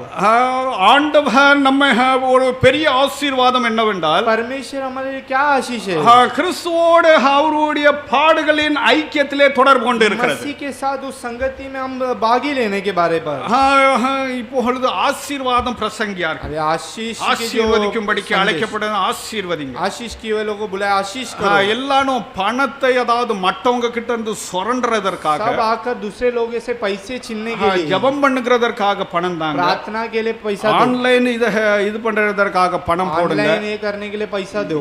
இதெல்லாம் அதாவது இதெல்லாம் திருட்டு கும்பல்கள். ये सब एक இந்த चोरी की திருட்டு झुंड है. கும்பல்கள்ல இருந்து விலகி இருக்கும்படிக்கு நான் தயவாக इस கேட்டுக்கொள்கிறேன். चोरी की झुंड से अलग रहने के लिए मैं आपसे ஜெபம் दया- பண்ணுகிறதற்காக காசு கொடுக்க வேண்டிய தேவை இல்லை. प्रार्थना करने के लिए क्या पैसा देने की நாம் जरूरत- கூடி வர முடியவில்லை, அகர் அதனால் நாம் நல்ல அதாவது இப்படி ஆன்லைன் ஆராதனைகள் நல்ல அறிவுரைகள் எல்லாம் ஊழியர்கள் கொடுப்பது ரொம்ப ஆரோக்கியமான காரியம். ऐसे ऑनलाइन के रीति ये सब सेवक लोग जो बात அதற்காக करते हैं, காசு வாங்காதுங்க के ப்ளீஸ். लिए पैसा मत लो. தேவனுடைய நாமம் தூசிக்கப்படுகிறது. परमेश्वर के नाम की बात உங்களுக்கு निकलता தெரியாது இதை வைத்து எத்தனை பேர் ட்ரால் பண்றாங்க தெரியுமா? इसे रखकर कितने लोग ऐसे जो क्या कर रहे हैं मालूम? கிறிஸ்துடைய நாமத்தை தூசிக்கிற அளவுக்கு मसीह के नाम இந்த की निंदा करने போதகர்கள் இப்பொழுது ஆன்லைன்ல உட்கார்ந்துட்டு காசு வசூல் के பண்றாங்க. लिए शिक्षक लोग ऑनलाइन के लिए रहकर इसे पैसे वसूल करते हैं. இறைவனை நம்பி நான் இறைவனை நம்பி இருக்கிறதுனால मैं परमेश्वर के ஆண்டவர் भरोसे से- அற்புதமாக நடத்துகிறார். परमेश्वर அற்புதம்னா அற்புதமாக நடத்துகிறார். अद्भुत बोलेगा तो इतना எனக்கு अद्भुत रीति से துன்பம் இருக்கிறது, கஷ்டங்கள் இருக்கிறது, பிரச்சனைகள் இருக்கிறது. दुख समस्या तकलीफ तो मुझे நான் भी है. எப்பவும் परमेश्वर- சகோதரன் एक भाई- என்கிட்ட அப்பாயின்மெண்ட் கேட்டார். एक भाई साहब मेरे से एक ऐसे टाइम मांगे. ஆனால் அந்த தினத்துல எனக்கு வேற ஒரு அப்பாயின்மெண்ட் उस இருந்தது. समय நான் दूसरे வெளியே एक போக appointment- வேண்டியது இருந்தது. जरा बाहर जाना था. நான் போயிட்டு நான் சார் கிட்ட சொன்னேன் 8 மணிக்கு அவரை கண்டிப்பா வர சொல்லுங்க. मैं बोला सारे को கண்டிப்பா बोला, இந்த தினத்துல நான் போயிட்டு அதை முடித்து விட்டு கண்டிப்பா சர்ச்சுக்கு வருவேன். मैं जाकर तुरंत आ जाऊंगा चर्च में 8 बजे. அது எதற்கு நான் சொன்னேன்னு எனக்கே தெரியாது. वो मैं क्यों कहा मुझे- ஏன்னா சில டைம் நம்ம போகும்போது அதன வர்றதுக்கு லேட் ஆகி போயிடும். क्यों जाते- அன்றைக்கே பயங்கர மழை. उस समय ही बहुत 2 ज्यादा நாளைக்கு முன்னால நடந்ததுதான். 2 दिन के पहले हुए थे. ஆனால் நான் சார் கிட்ட சொன்னேன் लेकिन मैं अय्यर जी के கண்டிப்பா அவர் என்னை இந்த தினத்துல பார்க்க पास- வேண்டும். आज के दिन ही वो आकर हमें भेंट करना है, आप उनसे कहो. நான் வர்றதுக்கு ஒரு மணி நேரம் லேட் ஆயிட்டு. आने के लिए 1 घंटा அந்த लेट हो சகோதரன் காத்திருந்தார். गया. जो भाई साहब वहाँ पर बैठे அவரை थे, கூப்பிட்டு நான் பேசிக்கொண்டு उन्हें बुलाकर बातचीत की. பேசிக்கொண்டிருக்கும் போது बातचीत करते वक्त அவரை குறித்து ஒரு காரியத்தை கேட்க வேண்டும் என்று என்னுடைய ஆவிலே தெரிந்தது. उनके बारे में एक बातें को पूछना है நான் करके मेरे हाथ அவர்கிட்ட அவர் சொல்லாமலே அவர் எதற்காக வந்தாரோ அதை சொன்னேன். वो क्यों आया कर उससे ஐயா मैं- அதெல்லாம் நல்ல மாதிரி முடியுதுயா, अय्या वो सब तो अच्छी நீங்க ஜெபம் பண்ண அத நான் அதாவது आप लोग प्रार्थना करो. அவர் என்கிட்ட சொல்லவில்லை எதற்காக வந்தார். நானே அதை அவர்கிட்ட கேட்டேன். मैं ही இது என்ன उनसे- ஆயிட்டு? ये क्या हो गया? இறைவனோட ஐக்கியம். परमेश्वर के साथ संगति. இறைவன் அந்த தினத்துல என்னை ஆசீர்வதித்தார். परमेश्वर उसी दिन मुझे आशीष சில किया. காரியங்கள் இங்க செய்ய வேண்டியது இருந்தது. ஆண்டவருக்கு தோத்திரம் சொன்னேன். कुछ कार्य इधर करना है परमेश्वर. அதெல்லாம் இப்பொழுது அதாவது நம்ம செஞ்சிடலாம். ये सब तो हम सब कर. ஆண்டவர் அப்படியே நடத்துகிறவராக இருக்கிறார். परमेश्वर ऐसे चलाने वाला परमेश्वर है. இறைவன் இயேசுவோட தொடர்ந்து நம்மை அதிகாரப்படுத்தி இருக்கிறார். हमें अधिकार किए हैं, நம்மை ஊக்குவிக்கிறார். हमें उत्साह दिलाते நம்மை हैं, ஏற்படுத்தி இருக்கிறார். हमें वो आकर उत्पन्न करते நம்மை हैं, அவர் ஏற்படுத்தி விசுவாசிகளாக இருக்கட்டும் ஊழியக்காரர்களாக हमें वो இருக்கட்டும் तैयार किए विश्वासी हो உங்களை चाहे सेवक हो. ஏற்படுத்தினவர் இறைவன். हमें जो स्थिर किया हुआ உங்களை जब हम परमेश्वर, ஊக்குவிக்கிறவர் கொண்டாடுகிறவர் இயேசுவானவர், उत्सव करने वाला परमेश्वर, உங்களை அதிகாரப்படுத்துகிறவர், अधिकार करने वाला, உயிர்த்தெழுந்த அந்த வல்லமையானது உங்களை அதிகாரப்படுத்தி நடத்தி கொண்டிருக்கிறது. जी उठने की सामर्थ अधिकार करके हमें அது चलाती है। மாத்திரமல்ல, அவருடைய துன்பத்திலே நாம் ஐக்கியம் கொண்டு இருக்க வேண்டும், கவனமாக இருக்க दुख के வேண்டும். समय पर हम उनके साथ सौभाग्य बना रहना है। பவுலடியார் எப்பொழுதும் சொல்லும்போது पौलुस जन के சுயஜனத்தினாலும் मेरे स्वयं जन के समान புறஜாதிகள்னாலும் अन्य जाति के அவர் துன்புறுத்தப்பட்டார் என்ற பல காரியங்கள் वो எழுதுகிறார். दुखी देकर ऐसे कई सारे बात बताए। சுயஜனத்தினாலே அவர் துன்புறுத்தப்பட்டதை, स्वयं के समय में ऐसे दुखित के बारे அது में, இயேசு கிறிஸ்துவுடைய அந்த துன்பத்திலே ஐக்கியம் கொண்டு இருப்பதை उस दुखित के समय में यीशु मसीह के सौभाग्य சபையார்களுக்கு அவர் நிருபத்தை எழுதும் போது அவர் எழுதியுள்ளார். कलीसिया लोग की पत्री लिखते हो लिखा हुआ है। 1 தெசலோனிக்கர் 2ஆம் அதிகாரம் 14 இருந்து 16 வரை யூதர்களாலே சுயஜனத்தினாலே உண்டாயிருக்கிற துன்பத்தை அவர் சந்தித்த துன்பத்தை குறித்து எழுதுகிறார். पहला उसी दुखी के बारे पर वो वहां पर लिखा हुआ है। 2 தீமோத்தேயு 3ஆம் அதிகாரம் 11வது வாக்கியத்திலே दूसरा तीमुथी तीसरा उसके वचन पर புறஜாதிகள் அந்தோகியா, இக்குனியும், லிஸ்திரியாலே புறஜாதிகள் மூலமாக அவருக்கு வந்த துன்பத்தை குறித்து அவர் எழுதுகிறார். उनके समय में उस दुखित के बारे पर वो वहां पर लिखा हुआ है। அது மாத்திரமல்ல, वो केवल नहीं, அதிலும் இன்னொரு சாராரு उससे भी और एक கள்ள சகோதரர்கள், जो झूठे भाइयों, கள்ள அப்போஸ்தலர்கள், झूठे प्रेमी, கள்ள தீர்க்கதரிசிகள், झूठे கள்ள ஊழியர்கள், झूठे सेवक, அவர்கள் மூலமாக ஏற்பட்டு கொண்டு இருக்கிற துன்பம், उनके द्वारा होने वाली इस दुखित की जो बात, இயேசுவானவருடைய காலத்திலே यीशु मसीह के काल மத போதகர்கள், வேதத்தை அறிந்தவர்கள் தான் அவரை தாக்கினார்கள். शिक्षक लोग जो जाने हैं वही आकर उन्हें उस समान खड़े वहां पर थे। இப்படிப்பட்டவர்கள் இக்காலத்திலும் இருக்கிறார்கள். ऐसे इस काल पर भी वो लोग பவுலடியார் கள்ள சகோதரர்களை குறித்து எழுதுகிறார். पौलुस झूठे भाइयों के बारे में கலாத்தியர் 2ஆம் அதிகாரம் 4வது வசனத்திலும், गलातिया दूसरे चौथा वचन पर, 2 கொரிந்தியர் 11ஆம் அதிகாரம் 13வது வாக்கியத்திலும், 11-13 वचन पर, 26வது வாக்கியத்திலும் 26वां अध्याय पर கள்ள அப்போஸ்தலர்கள், கள்ள சகோதரர்களை குறித்து அவர் எழுதுகிறார். झूठे प्रेमी झूठे भाइयों के बारे पर भी वो कहता है। தன் சுயஜனத்தினாலே अपने स्वयं के அவர் रीति துன்புறுத்தப்பட்டது, 5 முறை துன்புறுத்தப்பட்டதை दुखित समय के 5 बार दुखित किया गया। 2 கொரிந்தியர் 11ஆம் அதிகாரம் 24வது வாக்கியத்திலே அவர் எழுதியுள்ளார். दूसरी कोरिन्थियों 11वां अध्याय 24वां वचन தன் में भी लिखा है, சுயஜனத்தினாலே अपने स्वयं के रीति திருச்சபையிலே இருக்கிற கள்ள சகோதரர்கள், मंडली कलेक्शन கள்ள ஊழியர்கள், झूठे भाई के झूठे सेवक के बारे தங்களை கள்ள அப்போஸ்தலர்கள், கள்ள தீர்க்கதரிசிகள், झूठे प्रेमी झूठे இவர்கள் உண்டாயிருக்கிற அந்த துன்பம், அந்த கிறிஸ்துவோட பாடுபடுகிற துன்பம் என்று அவர் எழுதுகிறார். उसके निमित्त ही दुखी होता है कर उसके बारे में लिखा। வலிக்கும், அவருக்கு கடுமையான வலி இருந்தது. अंदर तो बहुत कठिन दर्द होता இந்த है கள்ள சகோதரர்களை குறித்து झूठे भाइयों के बारे में।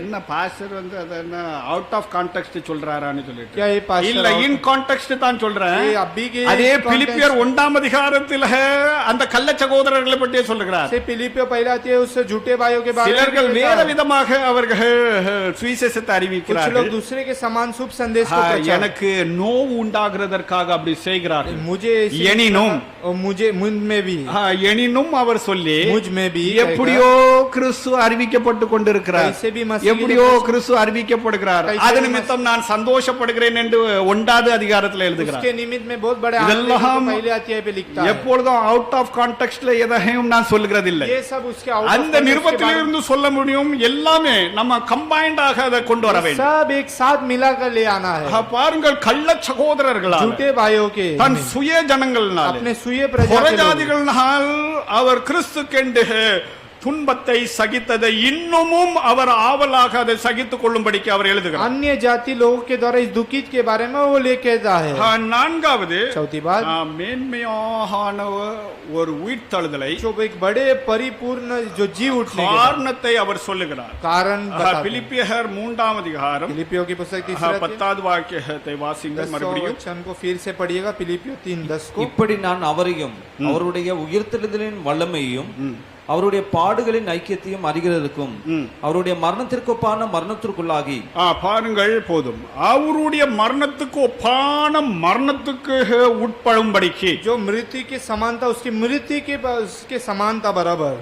இப்பொழுது நாம் அருணாச்சல் பிரதேசத்துக்காக நாம் ஜெபம் செய்ய வேண்டும். हम आकर अभी अरुणाचल उस प्रदेश के लिए हम प्रार्थना करना है। நம்முடைய தேசத்திலும் हमारे देश में கிறிஸ்தவத்தை அழித்து விட வேண்டும், मसीहा को भी वो அவர்களை தேசத்திலே இருந்து விரட்ட வேண்டும் என்று देश से आकर भगाना चाहिए करके பேர் சொல்லாமல் நான் சொல்லுகிறேன். नाम இப்படி சாமியார்கள் அதாவது சவால் விட்டு கொண்டிருக்கிறார்கள். ऐसे कुछ वहां पर पुजारी लोग इस प्रकार பிரதேசத்திலே கிறிஸ்தவர்களுக்கு ரொம்ப நெருக்கடி கொடுத்து கொண்டிருக்கிறார்கள். अरुणाचल प्रदेश में मसीहा के लिए बहुत ऐसे संकट தீய சர்க்கார் பாஜக அங்கே ரூல் பண்ணி கொண்டிருக்கிறார். सरकार बीजेपी से ही कार्य वहां पर करते हैं. அவர்கள் ஆலய கட்டுறதற்காக அனுமதி கொடுப்பதில்லை. मंडली बांधने के लिए वहां पर கிறிஸ்தவர்கள் மெஜாரிட்டியாக இருக்கிறார்கள். जो मसीहा तो वहां पर एकदम मेजॉरिटी के பௌதிக கோட்பாடை ஏற்றுக்கொண்ட புத்தர் கோட்பாடை ஏற்றுக்கொண்டவர்கள் இருக்கிறார்கள். बौद्ध लोग आकर उसके जो जो बारे में उसे पहचान कर भी कुछ लोग हैं.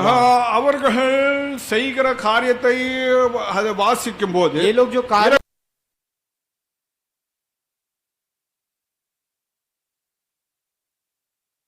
விழத்தள்ளப்பட हम सब வேண்டும் ऐसे என்று. प्रार्थना कर रहे हैं. ऐसे बुरे करने वाला शासन सब गिर जाना है.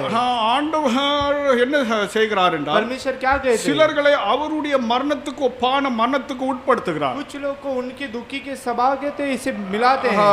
பாஸ்டர்கள் கொலை செய்யப்படுகிறது. पास्टर लोग ऐसे घात कर रहे हैं. பாஸ்டர்களுடைய குடும்பத்தை அடித்து தெருவிலே இழுத்து கொண்டு போகிறது. पास्टरों के परिवार को मार्ग पर நம் सड़क पर தேசத்திலே लेके மாத்திரமல்ல, चलना. हमारे देश में केवल नहीं. வெளிநாட்டிலும் நடக்கிறது. वैसे वो बारगांव पर भी होता என்னுடைய है. நண்பர் இங்கிலாந்துல ஒருத்தர் ஜாலி லேசர் அவர் பேர். जॉली அவர் लाजर ஸ்ட்ரீட் ப்ரீச்சிங் பண்றாரு. स्ट्रीट में प्रचार करते ஒருத்தன் हैं. வந்து கெட்ட வார்த்தை சொல்லி ஏசி அதாவது கையில இருந்தது அதனை தூக்கி அதனை அவர் பேசுறது பேசிட்டு தான் एक இருக்காரு. जन आकर गालियां देगा ऐसा मान, लेकिन वो जो प्रचार कर रहा है वो அவர்கள் प्रचार எல்லாம் கிறிஸ்துக்காக துன்பத்திலே அவர்கள் பங்கு கொண்டிருக்கும்படிக்கு की दुखी की में आकर वो भागी लिए हुए அவர்கள் எல்லாம் செய்கிறார்கள். ये सब करते हैं. நாம் என்ன இது செய்தோம்? हम क्या किए? நிம்மதியா இருக்க வேண்டும், हम एकदम பாடுபடக்கூடாது, हम आकर ஊழியம் செய்யக்கூடாது, सेवा नहीं करना है. அப்படியே இருக்க வேண்டும். ऐसे हम रहना. பரிதாபமான நிலை, ये एकदम பாடுபட வேண்டும். हम आकर दुखी तो கர்த்தர் சில காரியங்கள் சொன்னதை அவர் செய்து கொண்டிருக்கிறார். परमेश्वर कुछ कार्य का वो कर रहे हैं. கடந்த வாரம் पिछले டாங்லே ஒரு 5 பேர் ஸ்நானம் பெற்றார். डांग में एक 5 பரோடாலே ஒரு 4 பேர் बड़ौदा ஸ்நானம் में பெற்றார். 5 लोग बपतिस्मा. அங்கெல்லாம் ஊழியங்கள் எல்லாம் அருமையாக இந்த கடினமான நேரத்தில் அங்க ஊழியங்கள் நடந்து கொண்டு சவுத் இந்தியால பாருங்க எங்கேயும் ஊழியம் இல்ல. वहां पर देखो साउथ इंडिया में देखो இங்கேயும் பலர்கள் ஸ்நானத்துக்கு ரெடியாக यहाँ पर भी இருக்கிறார்கள். कुछ लोग बहुत सारे भक्ति எல்லா காரியங்களும் ஆண்டவர் சொன்னது நடத்தி கொண்டிருக்கிறார். सब जो परमेश्वर ने कहा उसे कर रहे हैं. எல்லாரும் மனம் திரும்ப सब வேண்டும், मन फिराना है. அவரோட பாடுகள் பட வேண்டும், उनके साथ दुखित में भागी அவருடைய होना है. மரணத்துக்கு ஒப்பான மரணத்தோட இணைய வேண்டும். उनके मृत्यु के साथ हम आकर मिलना है. அவருடைய மரணத்துக்கு ஒப்பான மரணத்திலே இணைந்து கொள்வதென்றால் என்ன? उनके मृत्यु के साथ अगर सभाग्य होने की मतलब क्या? இயேசுவானவர் நம்முடைய பாவங்களுக்காக ரத்தம் சிந்தி மரித்து அது கல்வாரி சிலுவையிலே पहले यीशु मसीह हमारे पापों के लिए मारा जाकर सूली पर मारा गया. அதோட நாம் இணைந்திருப்பது மரித்ததாகும். उसके साथ हम मिला हुआ एक मृत्यु की बात है. கலாத்தியர் 2 அதிகாரம் 20வது வசனத்திலே அவர் எழுதியுள்ளார். गलातियों की पुस्तक 2 वचन. இரண்டாவது, दूसरी बात, அனுதினமும் நாம் மரிக்கிற ஒரு நிலை. सदा हम प्रतिदिन मरने की बात. சுயத்துக்கு, பாவத்துக்கு, எல்லா விதமான ஆசாபாசங்களுக்கு மரிப்பது. सुया पाप ये जो जो सभी है बुराई இது की बात, इससे मन है. பரிசுத்தமாக்குதலை சம்பந்தப்பட்டிருக்கிறது. पवित्रता की इसके संबंध बनाता है. 1 கொரிந்தியர் 15 அதிகாரம் 31வது வசனத்திலே पहला कोरिन्थियों 15 நான் அனுதினமும் மரிக்கிறேன் என்று அவர் சொல்லுகிறார். हम सदा हर एक दिन हम அனுதினமும் இயேசுவோடு மரித்தது, यीशु के साथ मृत्यु அனுதினமும் பாவத்துக்கென்று மரிக்கிறதா. सदा पाप के लिए मरना. அது மாத்திரமல்ல, केवल नहीं, கிறிஸ்து இயேசுக்குள்ளாக मसीह यीशु के अंदर அந்த மரணமானது उस मृत्यु அது ஊழியத்திலே அது செயலாட்டுகிறது என்று அவர் சொல்லுகிறார். सेवा में आकर उसे कार्य करती है. ஊழியம் என்று சொல்லப்படுகிறது அது போட்டு ஸ்டடி பண்ண ஐயோ அதெல்லாம் நம்ம அது செய்ய முடியுமா என்று, அதாவது ஆண்டவர் நம்மை இதற்கென்று அழைத்திருக்கிறார். सेवा के लिए उसे अगर हम करना है तो क्यों परमेश्वर हमें बुलाया? 2 கொரிந்தியர் 4 அதிகாரம் 10வது வாக்கியத்தை வாசிங்க. ஊழியத்தை குறித்து எழுதப்பட்டிருக்கிறது. 2 கொரிந்தியர் 4:10. दूसरा कोरिन्थियों அதாக இயேசுவினுடைய ஜீவனும் எங்கள் சரீரத்திலே விளங்கும்படிக்கு இயேசுவின் மரணத்தை எப்பொழுதும் எங்கள் சரீரத்தில் சுமந்து திரிகிறோம். சரீரத்திலே இயேசுடைய மரணத்தை ஊழியத்திலே நாங்கள் காண்பித்துக் கொண்டிருக்கிறோம் என்று அவர் சொல்லுகிறார். यीशु मसीह की मृत्यु हमारी जो सदा हम उसे लेकर चलते ही कर वो हमारी सेवा में भी करता है कर दिखाता है. கொலோசியர் 1 அதிகாரம் 24 வாக்கியத்தை வாசிங்கள். से पहला 4 को पढ़िएगा.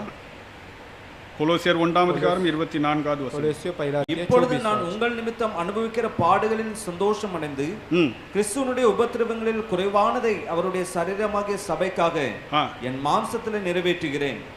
அவருடைய மரணத்துக்கு ஒப்பான மரணத்தோட நான் இணையும்படி उनके मृत्यु की उसके साथ में मिलाता हूँ कर திருச்சபைக்காக தம் மக்களுக்காக கலேஷ்- உன் சபைக்காக நீ ஏங்குகிறாயா? कलेशिया या पूरे मंडली या तुम्हारे लिए आकर तुम கிறிஸ்துவோட மரணத்துக்கு ஒப்பான மரணத்தோட இணைந்து கொள்வது, मसीह की जो मृत्यु उसके साथ मिलना, அவருடைய ஜீவன் எங்களுடைய சரீரத்திலே செயலாட்டும்படிக்கு उनके जीवन उस शरीर में हो, அவருடைய उस कार्य மரணத்தை எங்களுடைய சரீரத்திலே நாங்கள் சுமந்து करना। செல்கிறோம். उनके मृत्यु को उसके शरीर को हमारे साथ मिलकर ले चलते हैं। இது தான் முக்கியமான காரியம். यही बड़ी मुख्य बात है। அவர் ஜெயிலே இருந்தார், वो जब बंदूक में थे அவரை அறிகவும் उन्हें पहचान, உயிர்த்தெழுதலின் வல்லமையை அறிந்து जी கொள்ளவும் उठने के सामर्थ को पहचान, அவருடைய பாடுகளிலே ஐக்கியம் கொண்டிருக்கிறது, उनके दुखी की उस संगति में मिलना, மரணத்துக்கு ஒப்பான மரணத்தோடு இணைந்து இருக்கிறது. मृत्यु के साथ मिलना, இதுதான் ஒரு நார்மல் கிறிஸ்டியன் லைஃப், சாதாரண கிறிஸ்டியன் லைஃப் என்று அவர் காண்பிக்கிறார். यही एक साधारण मसीहा की जिंदगी है करके हमें அது बताते हैं। கடினமானது கிடையாது. एक बड़े कठिन नहीं। எதற்கென்றால் क्यों? அதுடைய நோக்கத்தை 11வது வசனத்திலே அவர் எழுதியுள்ளார். इसके लक्ष्य क्या है 11वां अध्याय पे और ये कहता है, கிறிஸ்துடைய 2வது வருகையை முன்னிட்டு தான் அவர் எல்லாமே சொல்றார். यीशु की दूसरे आगमन की ओर से ही ये बताते हैं। நமக்கு வியாதி இருக்கலாம், பிரச்சனை இருக்கலாம், குறைவு இருக்கலாம், எல்லாமே இருக்கலாம், हमारे बीमारी दुख तकलीफ संकट सभी எதிர்ப்பு, हो, அதாவது எல்லா விதமான காரியங்களும் இருக்கும். सभी जो बात हमारे लिए होगा, ஆண்டவர் சில நேரம் வந்து ஆண்டவர் அதை எடுக்க கூடாது. और कुछ समय आकर परमेश्वर उसे नहीं लेना है। அப்படி எடுத்துட்டாருன்னா यदि ऐसा हो, இவன் பேருவான், வேற ரூட்ல பேருவான். ये चला जाएगा दूसरे मार्ग पर। அப்படி இராமல் இருக்கும்படி ऐसा नहीं होने के ஆண்டவர் கிரியை செய்ய இருக்கிறார். परमेश्वर क्रिया करने वाले हैं। ஆண்டவர் உடைய பார்வையிலே நாம் நீதிகரிக்கப்பட்டோம். परमेश्वर के उसकी सम्मुख में அனுதினமும் करने மரிப்பது होना है। என்றால் அது தான் காணப்பட மாட்டேங்கிறது. सदा हम रहना ऐसी हमारी நம்முடைய ஊழியத்திலே हमारी सेवा पर, நம்முடைய எல்லா பாருங்க, குடும்பமாக இருக்கிறவர்கள் அவர்கள் ஊழியம் செய்கிறார்கள். மனைவி புருஷனுக்கு, பிள்ளைகளுக்கு, புருஷன் மனைவி பிள்ளைகளுக்கு அவர்கள் ஊழியம் செய்கிறார்கள். देखो जो कोई परिवार है वो पति पत्नी के लिए सेवा करते हैं, ராத்திரி बच्चे के लिए। பகலாக அந்த ஆண்மகன் கடந்து சென்று உழைத்து दिन रात जाकर उस पति जाकर ऐसे कमा कर குடும்பத்தை ஊழியம் செய்கிறான். वो आकर सेवा कर रहा है। பகலா பிள்ளைகளை அதாவது கவனித்து ஸ்டடீஸ்ல உட்காரு, எலும்பு, அதாவது அதை செய் இதை செய் என்று மனைவியானவள் பிள்ளைகளுக்கு ஆகாரமாக்கி கொடுக்கிறது, அவளை கவனிக்காமல் அதாவது பல காரியங்கள் செய்கிறது. दिन रात आकर बच्चे को पढ़ना, ये करना, ये सब पूरा सेवा की बात है। அதனால் தயவாக கேட்டுக்கொள்கிறேன், इसीलिए आपसे பிள்ளைகளே, बच्चे लोग, நீங்க கல்யாணம் முடிச்சாலும் आप लोग यदि विवाह करें तो உங்களுடைய தகப்பன் தாயை அதாவது கவனிக்க வேண்டும். तुम्हारे जो माता पिता को तुम ध्यान देना है। அம்மா சாப்பிட்டாங்களா, அப்பா சாப்பிட்டாங்களா, जो पिताजी खाना खाए या मम्मी खाना खाए घर पर, அவர்கள் நன்றாக இருக்கிறார்களா, वो लोग क्या कुशल से है क्या? அந்த காரியங்கள் எல்லாம் நாம் செய்ய வேண்டும். वो सब कार्य हम करना है। ஏதோ பிச்சை போட்டது மாதிரி அதாவது அவர்களை பிச்சைக்காரர்களாக நாம் நடத்தக்கூடாது. एक नाम के लिए ऐसे भीख मांगने के समानता वैसे हम नहीं चलाना है। இவர்கள் எப்படி வாழ வேண்டும், அவர்களுடைய அப்பா அம்மா அவங்க பேரண்ட்ஸ் எப்படி இருக்க வேண்டும் என்று திருமறையில் அழகாக ஆண்டவர் வரைந்து கொடுத்திருக்கிறார். कैसे माता पिता कैसे रहना है, हमें जाकर परमेश्वर अपने वचन के तरह எல்லாமே குழப்பி ये सब मिलाकर, அது அவ அப்படி செய்யல, वो ऐसे இவன் இப்படி செய்யல, ये ऐसा नहीं किया, அவன் அப்படி, ये ऐसा, இவன் இப்படி, ये ऐसा, அப்படி மாமியார் மகமகள் சண்டை, वैसे दोनों के ऐसे அடாடாடாடாடா. घर पर ऐसी इस बात की झगड़ा। இவர்களும் அதாவது ஆலயத்துல வந்து இவங்க அந்நிய பாஷை பேசுவாங்க. ये सब आकर मंडी में आकर ஆண்டவர் अन्य காட்சி தந்தாரு, தரிசனம் தந்தாரு, परमेश्वर दर्शन இப்படி दिखाए, பொய்யர்களாக அதாவது வாழ்ந்து கொண்டு பொய் சொல்லுகிறதற்காகவே சபையிலே வந்து பொய் சொல்லுவாங்க. ऐसे झूठ बोलने के लिए मंडी में आकर தயவு செய்து உங்களுடைய வாழ்க்கையை சீரமைத்துக் கொள்ளுங்க. दया कर कर अपने जो जिंदगी को तुम ठीक कर लो। ஒரு நார்மல் கிறிஸ்டியன் லைஃப், एक अच्छे தனிப்பட்ட कुशल அனுபவம், अकेलापन के சக்தி வாய்ந்த அனுபவம், शक्तिशाली अनुभव, துன்பம் நிறைந்த तो அனுபவத்தோடு दुखी थी उसकी जो நடைமுறை அனுபவத்தோடு நடப்பதாகும். चाल चलन के समान चलने वाली कोई बात, தேவன் நம்மை நீதிகரித்திருக்கிறார். परमेश्वर में धर्मी ठहराया है। மனிதன் நம்முடைய துன்ப நேரத்திலே அவன் எப்படி நடந்து கொள்கிறான் என்று அவன் கவனிக்கிறான். मनुष्य दुखित समय में किस प्रकार நம்முடைய चलता है, கேரக்டர் அப்பொழுது தான் வெளிப்படும். हमारे जो அவன் कैरेक्टर कैसे, நெருக்கத்திலே அவன் எப்படி நடந்து கொள்கிறான், दबावट के समय कैसे चलता அதுதான் है, பரிசுத்தமாக்குது. वही पवित्रता की। அதுதான் தனக்கு அவன் தன்னை அவன் மாய்த்துக் वो கொள்கிறான். अपने आप को ही वो कर लेता है, அனுதினமும் மரிக்கிறேன் प्रतिदिन मरता हूँ, என்று அவர் சொல்லுகிறார். वो कहता है। கிறிஸ்துடைய मसीह மரணத்தை அவருடைய சரீரத்திலே சுமந்து मसीह செல்கிறவராக அவர் காணப்பட்டார். मसीह की मृत्यु सदा उनके शरीर में लेकर उठ के चलने के बाद बताता है।